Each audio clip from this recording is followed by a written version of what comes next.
నమస్తే, welcome to లియా news. Jaganmohan Reddy ప్రతి స్పీచ్లోనూ విలువలు విశ్వసనీయత గురించి మాట్లాడుతూ ఉంటారు. కానీ తాజాగా ఆ పార్టీ నుంచి రాజీనామా చేసి బయటకు వచ్చినటువంటి ఎమ్మెల్సీ మర్రి రాజశేఖర్ జగన్మోహన్ రెడ్డికి విలువలు విశ్వసనీయత లేవని అంటున్నారు. అయితే ఇప్పటికే ఆ పార్టీలో 5 మంది దాకా ఎమ్మెల్సీలు రాజీనామా చేసినా మండలి చైర్మన్ ఇంకా ఆమోదించలేదు. ఇప్పుడు తాజాగా మర్రి రాజశేఖర్ కూడా రాజీనామా చేశారు. మరో 8 మంది ఎమ్మెల్సీలు కూడా ఆ పార్టీ నుంచి బయటకు వచ్చే అవకాశం ఉంది అంటున్నారు. మరి గతం నుంచి కూడా ఆయనకు సీట్ ఇస్తానని చెప్పి జగన్మోహన్ రెడ్డి మోసం చేశారని చెప్తున్నారు. అయితే తాజాగా ఇప్పుడు ఆయన టీడీపీలో చేరబోతున్నట్టు వార్తలు అయితే వస్తూ ఉన్నాయి.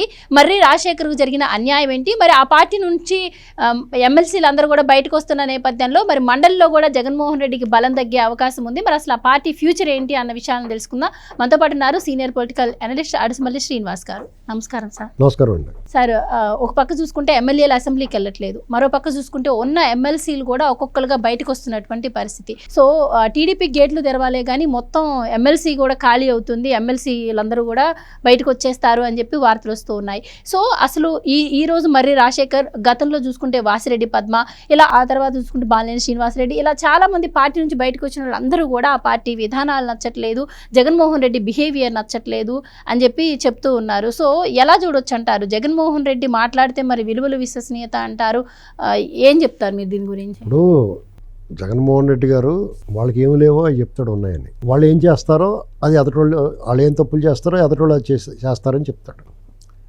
అది కొన్నాళ్ళు కొంతమంది వెంటనే తెలుస్తుంది, కొంతమందికి లేటుగా తెలుస్తుంది.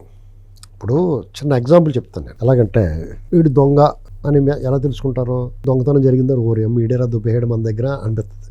మన జేబు కొట్టేసినా లేకపోతే మన సూట్ కేసు ఎత్తుకుపోయినా అంతకుముందు మన దగ్గర ఎవడున్నాడో పక్కనే ఆడే దొబ్బేస్తుంటాడు అనుకుంటాం కదా. అంటే కొంచెం లేట్గా తెలుస్తుంది మనకి. వీళ్ళకి కూడా అలాగే దానికి చిన్న నిజంగా జరిగిన సంఘటన చెప్తాను మీకు. దాదాపు ఒక 20 ఏళ్ల క్రితం నేను హైదరాబాద్ నుంచి రాజమండ్రి వెళ్ళాను. మా చిన్నాన్నగారు అబ్బాయి మా తమ్ముడు ఫోన్ చేసి, అన్నయ్య ఒకసారి రా, నీకు కొంత అమౌంట్ ఇవ్వాలి, నేను ఇచ్చేస్తున్నాను అన్నాడు. అంటే నాకు ఇవ్వాల్సింది కాదు, అతని దగ్గరికి వచ్చిన అమౌంట్ నాకేదో సహాయం చేయడం కోసం ఈ అమౌంట్ నీ దగ్గర పెట్టుకో అని చెప్పి 10,000 అంత ఇచ్చాడు. అప్పటికి ఆ 10,000 ఎక్కువ అమౌంట్. నేను ఒక సూట్ కేసు, నేను కట్టుకున్న బట్టలు కాకుండా జత బట్టలు పట్టుకెళ్ళాను. పొద్దున్నే బస్సు దిగాను, ఇంటికి వెళ్ళాను, స్నానం చేసి మళ్ళీ బట్టలు మార్చుకుని ఆ విడిచిన బట్టలు అందులో పెట్టేసుకున్నాను. అంటే ఒక ప్యాంటు, షర్టు, ఒక బనియను, టైరు, పళ్ళు తోముకొని ఉన్నాయి అంతే. ఆ 10,000 జాతకి అక్కడ భద్రపరచాలి, అక్కడ భద్రపరుచుకున్నాను. ఇదంతా పొద్దున్న దిగి ఇవన్నీ అయ్యేటప్పటికి ఇంట్లో వాళ్ళు మిగతా వాళ్ళు ఎవరికి తెలియదు. నువ్వు చెప్పక్కలేదు, నేను చెప్పను, నువ్వు పట్టుకెళ్ళిపో, నువ్వు వాడుకో అని చెప్పి ఇచ్చేసాడు నాకు మా చిన్నాన్నగారు అబ్బాయి. అది తీసుకుని నేను వెంటనే రాయమండ్రి వచ్చి, అప్పటికి హైదరాబాద్ వెళ్ళడానికి బస్సులు లేవు. రాయమండ్రి నుంచి సాయంత్రం దాకా ఉండాలి, 7 గంటల దాకా.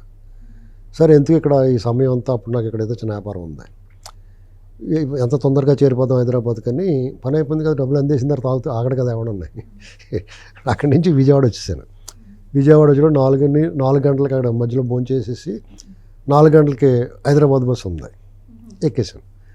అది నేను కూకట్పల్లి హౌసింగ్ బోర్డులో ఉండివ్వండి. నేను అక్కడ వరకు వెళ్ళి బస్సు చూసుకోవాలి, హైదరాబాద్ బోర్డు చూసుకుని ఎక్కేసాను. మెయిన్ బస్ స్టాండ్లో దిగేటప్పుడు రాత్రి 12 అయింది. అక్కడి నుంచి ఇక్కడ రావడానికి ఆటోలు ఉంటాయి, కానీ ఆటోల మీద అంత దూరం మహాత్మా గాంధీ బస్ స్టేషన్ నుంచి కూకట్పల్లి హౌసింగ్ బోర్డు దాకా రావడానికి కొంచెం రిస్క్ ఉంది. నా చేతిలో డబ్బులు ఉందా, అవతల తెలియకపోయినా నన్ను 2 పీకేసి అయినా ఉన్నకాడికి వాచికి ఇచ్చి పట్టుపోతారు, ఎందుకు వచ్చిన కూడా అని అంత సేఫ్టీ కాదనుకుని అక్కడ కూర్చుండిపోయాను. 4 గంటలకి మళ్ళీ తలగట్ల 4:30 సిటీ బస్సులు ప్రారంభమవుతాయి. అప్పటి వరకు అక్కడే గడిపేద్దాం 4:30 గంటలని బస్ స్టాండ్లో కూర్చున్నాను నేను. అక్కడ బస్ స్టాండ్లో బెంచీలు ఉంటాయి కదా, అటుపక్క ఇటుపక్క కూడా సిట్టింగ్ ఉండి కొంచెం పొడవుగా ఉన్న బెంచీలు ఉంటాయి. బెంచ్పై కూర్చున్నాను. పోలీసులు కూడా తిరుగుతున్నారు, పెట్రోలింగ్. ఎవరన్నా పడుకున్నారు బెంచీల మీద, వాళ్ళు లేపుతున్నారు, కూర్చోబెడుతున్నారు, పడుకోనివ్వట్లేదు. అలాగే నేను బెంచీకి ఒక మూల నేను కూర్చున్నాను, ఇంకో మూల ఇంకో కుర్రాడు కూర్చున్నాడు.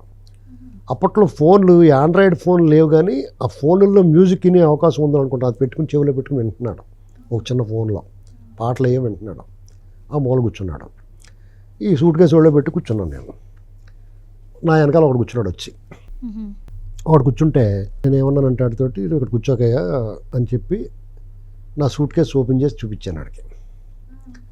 ఇందులో నేను విడిచిన చొక్కా, ప్యాంటు, బనీను, డ్రాయరు, బ్రష్లు అవి ఉన్నాయి, నాకెందుకు చూపిస్తున్నారు సార్ అన్నాడు.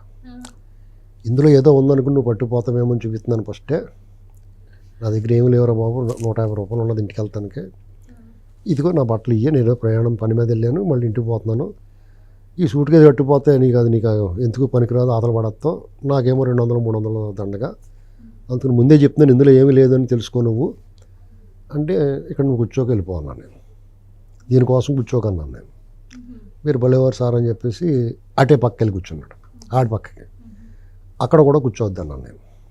ఇదేంటి సార్ అన్నాడు. ఆడ ఫోన్ అంటున్నాడు, వెంట నిద్రపోతాడు, ఆ ఫోన్ అట్టు పోతావు నువ్వు, లేచి నన్ను అడుగుతాడు, ఎదురుకుండా కూర్చున్నాను నేను, చేత నువ్వు అక్కడ కూడా కూర్చోకరా బాబు అని చెప్పాను. మీరు భలేవారు సార్ అని నవ్వుకుంటా పోయాడు, దొంగోడే నిజంగానే. ఆడు ఈజీగా తీసుకున్నాడు. ఎవడా నువ్వు కూర్చుంటావు ఇక్కడ వద్దంటా కానీ అంటే రివర్స్ అవ్వలేదు, ఎందుకంటే ఆడు దొంగోడు నేను కనిపెట్టేశాను, ఆడు వృత్తి ఏంటో నాకు అర్థమైపోయింది, ఎందుకు వెళ్తావు పెంట అనుకుని ఉండొచ్చు, లేకపోతే దాన్ని ఈజీగా జోక్గా కూడా తీసుకుని ఉండొచ్చు. ఇటు బలవాడే బాబు అని నవ్వుకుంటా పోయాడు. అలాగా ఈ మర్రి రాజశేఖర్ వాళ్ళకి కొంతమంది లేట్గా తెలుసు, ఇది దొంగోళ్ళు బ్యాచ్, ఇది దొంగల మూట, వీళ్ళతో మనం ఉండకూడదు. కొంతమంది ముందు తెలిసిన వాళ్ళు ఎలక్షన్ ముందే జారిపోయారు, ఇంట్లోకి వచ్చేసారు, ఇది గెలవడరా బాబు ఇదంతా దొంగల మూట అని. కొంతమంది ఎలక్షన్ అయిన తర్వాత జారిపోయారు, ఇంక మళ్ళీ వచ్చే అవకాశం లేదు, ఇక అనవసరం వీళ్ళ పని అయిపోయిందని. కొంతమందికి కొద్దిగా ఆశ, మినుకుమంట దింపుడు కళ్ళు ఆశ ఉన్నవాళ్ళు కూడా ఈ మధ్యకాలంలో ఇతను ఎరు చూపులు, పిచ్చి చేష్టలు, సేవల దగ్గరికి వెళ్ళటం, నవ్వుతాం, ఇలాంటివి బాబు వీళ్ళతో కుదరతారు బాబు, వీళ్ళు కేసులు పెడతారు. మర్రి రాజశేఖర్ గారిది ఒక డిఫరెంట్. ఆయన్ని అడుగడుగున అవమానించారు, మోసం చేశారు. అతను భరించాడు, ఒక అవకాశం కోసం వేచి చూశాడు. అతను ఎలక్షన్ల ముందు పార్టీ మారడానికి అతను కూడా అందరిలాగే ఈ జగన్మోహన్ రెడ్డి మళ్ళీ గెలుస్తాడేమో, ఎందుకు వచ్చిన గొడవ అన్నట్టు ఆగి ఉండొచ్చు, ఎమ్మెల్సీ కూడా ఇచ్చారు కాబట్టి అతనికి. ఇంక తర్వాత మళ్ళా ఇన్ఛార్జ్గా వాళ్ళే తీసుకొచ్చి పెట్టడం, ఇవన్నీ చూసిన తర్వాత ఇంక చిరాకు, ఇన్ఛార్జ్గా కూడా లేకపోతే ఎలా నేను, ఇక వెళ్తాడు అనవసరం రాబావని బ్రేక్ అయిపోయి బయటకు పోయాడు, రాజీనామా చేశాడు. ఆ చైర్మన్ గారు ఆమోదించలేదు, ఇంకా 3-4 పెండింగ్లో ఉన్నాయి. అవి ఎప్పుడు ఆమోదిస్తే వాళ్ళు అప్పుడు అవి టీడీపీకి నేరుగా దఖలైపోతాయి. మళ్ళా ఎన్నికలు వస్తాయి, ఎమ్మెల్యేలు ఎన్నుకునియో లేకపోతే అందులో వాళ్ళే వస్తారు కదా, మెజారిటీ వాళ్ళే ఉన్నారు కదా. అందుచేత ఇది కొంచెం స్మెల్ ముందుగా తెలుసుకుంటే, కొంతమంది ముందుగా తెలుస్తుంది, వాతావరణం అంచనా వేయగలుగుతారు. ఒక్కోసారి అంచనాలు తప్పొచ్చు. ఇప్పుడు నేను ఆ దొంగని కూడా ఆడు మంచోడు అనుకున్నా, అలాగనే మామూలు సామాన్య ప్రయాణికుడు ఏవయా నువ్వు ఏంటి నన్ను ఏమనుకుంటున్నావు, దొంగడు అనుకుంటున్నావు అని రివర్స్ అవ్వచ్చు. అయినా సరే నాకు ఎందుకో నా ఇన్స్టింక్ట్ వీడు దొంగడు అని చెప్పింది ఏంటండి, నా ఇన్స్టింక్ట్ని నమ్ముకున్నాను, నా ఇన్స్టింక్ట్ నేను నమ్ముకుంటాను, అందుకని జగన్ అట్రప్లాప్ అయిపోతాడు, సింగిల్ డిజిట్ వస్తుందని చెప్పాను నేను. ఎందుకంటే ది డే బిగినింగ్ నుంచి అతని వ్యవహార శైలి చూసిన తర్వాత ఎట్టి పరిస్థితుల్లో అతను ప్రజలు ఆదరించడం అనుకున్నాను నేను నమ్మిన దాన్ని పదే చెప్పుకుంటూ వచ్చాను నేను. అది నిజమైంది. మనకేం దివ్యశక్తులు ఏం లేవు, మనకు ఒక అంచనా, ఒక ఇన్స్టింక్ట్, ప్రతి మనిషి మీకు కూడా ఇన్స్టింక్ట్ ఉంటుంది. ఆడపిల్లలకు కానీ లేకపోతే చదువుకునే చిన్నపిల్లలు కానీ పెద్దపిల్లలు కానీ, చిన్నపిల్లలు కూడా ఒకళ్ళని చూస్తే బేరం నేర్చేస్తారు, ఒకళ్ళ దగ్గరికి వెళ్తారు, అంటే వాళ్ళ దగ్గర భద్రత ఉంటుంది. నాకు అది ఈ బాబు ఇటు దెయ్యంలో ఉన్నాడో, భయం బూచోళ్ళలో ఉన్నాడో అన్న భయం ఉంటుంది, వాళ్ళు మంచోడైనా కానీ. అది ఇన్స్టింక్ట్ అన్నమాట, మనకు చెప్తూ ఉంటుంది. అలాగే వాళ్ళందరికీ కూడా ఆ ఇన్స్టింక్ట్ ఏం చెప్పిందంటే, మొదట్లో ఇష్టమన్నా లేకపోయినా జగన్ అనేటువంటి వాడు గెలవబోతున్నాడు అనుకుని చాలామంది అట్టుపోయారు. మళ్ళీ ఓడిపోబోతున్నాడు, అటర్ప్లాప్ అయిపోతున్నాడు కొంతమంది బయటకు వచ్చారు. కొంతమంది అవివేకాలు అంచనా వేయలేక అతనితోటే ఉన్నారు. ఇవాళ జైలు పాలయ్యారు, రకరకాలు మాట్లాడుతున్నారు, ఇంకెలా తప్పించుకోవాలని చూస్తున్నారు. ఇది ఎవరికాడు జడ్జి చేసుకుని, రాజకీయాల్లో ఉన్నవాడు చాలా ముఖ్యం. ఇది అంచనా వేయగల ప్రిడిక్షన్ ఉండాలి. ప్రజల మనోభావాలు ఎలాగ ఉన్నాయి, ప్రజల్లో ఉండాలి. ప్రజల తాలూకు కార్యకర్తలు ప్రజలు ఏమనుకుంటున్నారంటే ఒక అంచనా ఉండాలి. అండ్ ఇంకోటి, అందరూ కూడా బయటకు వచ్చిన వాళ్ళు జగన్మోహన్ రెడ్డి గారి వైఖరి వల్లే మేము బయటికి రావాల్సి వస్తుంది అని కూడా చెప్తూ ఉన్నారు. అంటే 5 సంవత్సరాల్లోనే జగన్మోహన్ రెడ్డి గారి మీద ఇంత అంటే విరక్తి రావడానికి కారణం ఏంటి? అసలు ఆయన బిహేవియర్ ఎందుకని, అంటే ఒక రాజకీయ నాయకుడికి ఉండాల్సిన లక్షణాలు ఆయనకి లేవంటారు? అసలు లేవు. ఇప్పుడు రాజకీయ నాయకుడు అంటే ఎక్కడి నుంచో పైనుంచి దిగొచ్చినోడు ఏం కాదు కదా. అతను ఏంటంటే అతను అలా అనుకుంటాడు, నేను పైనుంచి దిగొచ్చాను, నేను అందరికన్నా అబోవ్ అనుకుంటాడు. రాజకీయ తన సహచరులను కూడా మనుషులుగా చూడ అతను. కొంతమంది అధికారంలోకి వచ్చిన తర్వాత ప్రజలను పట్టించుకోకపోవటం చాలా సహజంగా జరుగుతుంది.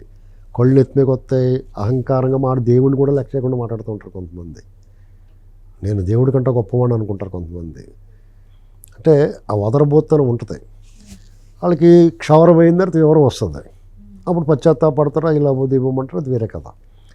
ఇక్కడ కూడా జగన్మోహన్ రెడ్డి అస్సలు రాజకీయాల్లో కానీ ప్రజా జీవితంలో కానీ ఉండవలసిన వ్యక్తి కాదు. అతను సొంతంగా అతను వ్యవసాయాన్ని కూడా పనిచేయడు. అంటే 100 ఎకరాల వ్యవసాయం చేసి పెద్ద భూస్వామిగా కూడా ఉంటాం. అక్కడ కూడా ఆడుతూ పాడుతూ కలిసిమెలిసి పని చేసుకుంటేనే లేబర్ పని చేస్తాడు. వాడు నెత్తిమే కూర్చుని కొడాలు ఇచ్చి కొట్టి పని చేద్దామంటే ఈ రోజుల్లో అది కూడా సాగదు. అతను ఒక కంపెనీ సీఈఓగా ఉంటే కూడా సాగదు. అతని ఎంప్లాయీస్ అందరూ పనిచేయాలి. అంటే దేనికి కూడా పనికిరాని వ్యక్తులు, అలాంటి యాటిట్యూడ్ ఉంది అతను. కానీ ఇక్కడ పార్టీ నుంచి వెళ్ళే వారితో అసలు కనీసం పిలిచి మాట్లాడడం ఏమైనా ఇబ్బందులు ఉన్నాయని అడగ, ఈవెన్ మరి రాజశేఖర్ని కూడా మళ్ళీ పిలవలేదని, మాట్లాడలేదని, ఇప్పటివరకు రాజీనామా చేసిన వాళ్ళని కూడా పిలిచి మాట్లాడలేదని, ఎందుకు ఇంత లైట్ తీసుకుంటున్నారు జగన్మోహన్ రెడ్డి గారు? అతని యాటిట్యూడ్ ఫస్ట్ నుంచి అంతేనండి. ఎవరినే బతిమాలడం. అతను ఏమనుకుంటున్నాడు అంటే వీళ్ళందరూ బెడతా బరువు అనుకుంటున్నాడు. పోతే లాస్ట్లో చూసుకుందాం అనుకుంటున్నాడు. అతను అలాగే గెలిచాడు కూడా. అతను ఎలక్షన్ అలాగే చేశాడు. వచ్చిన వాళ్ళు వస్తారు, ఉండేవాళ్ళు ఉంటారు, పోయేవాళ్ళు పోతారు. అవసరానికి అప్పటికప్పుడు. ఇప్పుడు మనకి ఇప్పుడు ఇల్లు కట్టాలో లేకపోతే ఏదో చేయాలనుకుంటే పెర్మనెంట్గా కూలీలు పెట్టుకోం కదా. అడ్డమాకి వెళ్ళిపోయి రండి ఒక 50 మంది అని తెచ్చేసుకుంటే గొప్ప చేయించుకుని వాళ్ళు ఇచ్చి పంపిస్తాం కదా. అలాగే నాయకులు కూడా చేస్తున్నాడు అసలు. వీళ్ళకే పిచ్చెక్కిపోయి బుర్రపాడైపోయి వాళ్ళకి కూడా తిరుగుతారు. కాబట్టి వేరే దారి లేక, టీడీపీలోకి వెళ్ళలేక, చంద్రబాబు అంటే నచ్చక, కులం పడక, ప్రాంతం నచ్చక, రకరకాల కారణాలతో అతను వెనకాల ఉన్నారు. వాటికైనా పరిష్కారం దొరికేసిందనుకో, వాళ్ళలో ఏదో జ్ఞానోదయం అయిపోయి ఎందుకురా మనం అనవసరంగా తిట్టుకుంటున్నాం వాళ్ళని, వాళ్ళు ఎంత తప్పు చేశారా అనుకున్న జ్ఞానోదయం పరివర్తన వచ్చిందనుకో, వాళ్ళకి వెంటనే జ్ఞానోదయం బాబు వీటి దగ్గర అసలు ఉండకూడదురా బాబు అని పోతూ ఉంటారు. ఇది జరుగుతున్నది.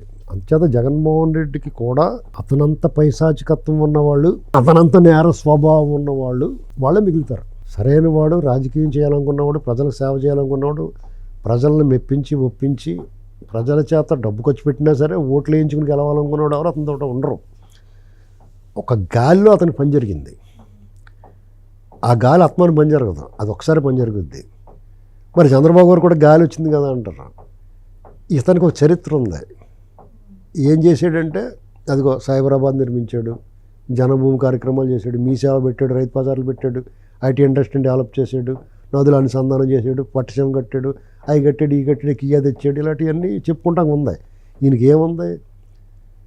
ఋషికొండ కూల్చేసాడు, భూములు అడ్డంగా దొబ్బేశాడు, నాసిరకం మద్యం విక్రయించి ప్రజల ప్రాణాలతో చెలగాటపడ్డాడు, ఇసుక దోపిడీ చేశాడు, డే లైట్ రాబరీ చేశాడు, ప్రతిరోజు 100 తప్పులు చేశాడు.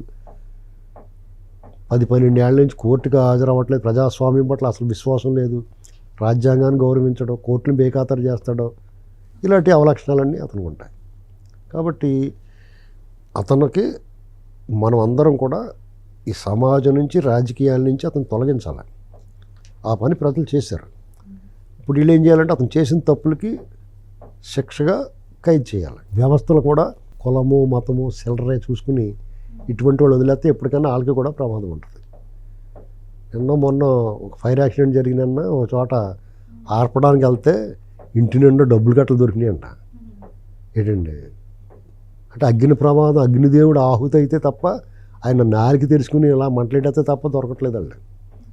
ఏసీబీ వాళ్ళు ఎటువంటి నిర్ణయాధికారాలు కలిగిన వాళ్ళు, దశ మార్చగలిగే వాళ్ళు ఇంటి చుట్టూ తిరగాల. ఇప్పుడు పోలీసు వాళ్ళు కొయ్యమని అలాగని ఎక్కడ వాళ్ళు అక్కడ గప్చిప్ అంటారు కదా, అలాగే ఈ ఏసీబీ బ్యాచ్, సిబిఐ రౌండ్ వేసారు ఇంకో అలాగా వాళ్ళు కూడా జాగ్రత్తగా ఉంటారు. Right sir, thank you so much. నమస్కారం అండి. Please subscribe to Leo news for more videos.